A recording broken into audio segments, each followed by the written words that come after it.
தேனி மாவட்டத்தில் என் கல்லூரி கனவு உயர்கல்வி வழிகாட்டல் நிகழ்ச்சி நடைபெற்றது.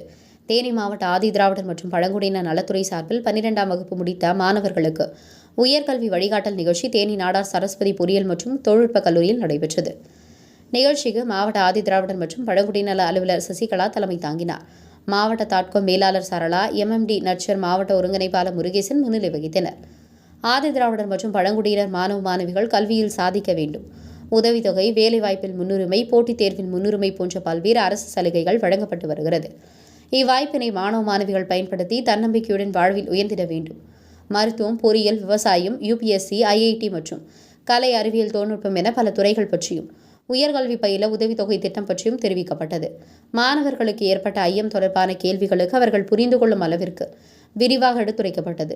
மேலும் 12ஆம் வகுப்பிற்கு பிறகு உயர்கல்வி பெறுவதற்கு விண்ணப்பிக்கும் முறை மற்றும் பல்வேறு துறைகளில் உள்ள பட்டய பாடப்பிரிவுகள் குறித்து விரிவான விளக்கத்தை மாணவர்களுக்கு உயர்கல்விக்கு வழிகாட்டிய சனில்குமார் விரிவாக எடுத்துரைத்தார். மேலும் சுவாதி உத்வேக பயிற்சி அளித்தார். முன்னதாக மாவட்ட முதன்மை கல்வி அலுவலர், மாவட்ட துணை வேலைவாய்ப்பு அலுவலர், தலைமை ஆசிரியர் நிக்சன் அப்தாஹீர், நாடார் சரஸ்வதி பொறியியல் கல்லூரி துணை முதல்வர் சத்யா, MMD நர்ச்சர் இணை ஒருங்கிணைப்பாளர் சுரேஷ் பாபு ஆகியோர் வாழ்த்தி பேசினார்கள். சுமார் 300 மாணவர்கள் கலந்து கொண்ட நிகழ்ச்சியை MMD நர்ச்சர் மாவட்ட இணை ஒருங்கிணைப்பாளர் மஞ்சுளா தேவி தொகுத்து வழங்கினார்.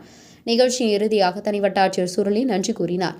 உங்கள் பகுதியில் உடனுக்குடன் முக்கிய செய்திகள் உங்கள் விரல் நுனியில் காண எங்கள் தவசி நியூஸ் 24 சேனலை காண தவறாதீர்கள். உங்கள் தேனி ஆண்டிப்பட்டி செய்தியாளர் தாசா பிரகாஷுடன் உங்கள் தவசி ரமேஷ். பேசிக் கெமிஸ்ட்ரிக்குன்னு தனியாக ஜாப்ஸ் இல்லை. எனி டிகிரி ஜாப்ஸ் பற்றி போகலாம், லேபில் போகலாம். மாஸ்டர் டிகிரி ஸ்பெஷலைஸ் பண்ணிங்கன்னா அது சம்மந்தப்பட்ட கம்பெனிஸில் இருக்கும். ஃபார்மசிஸ்ட் கோர்ஸ் முடிச்சிங்கன்னா ஃபார்மா கம்பெனிஸில் போகலாம்.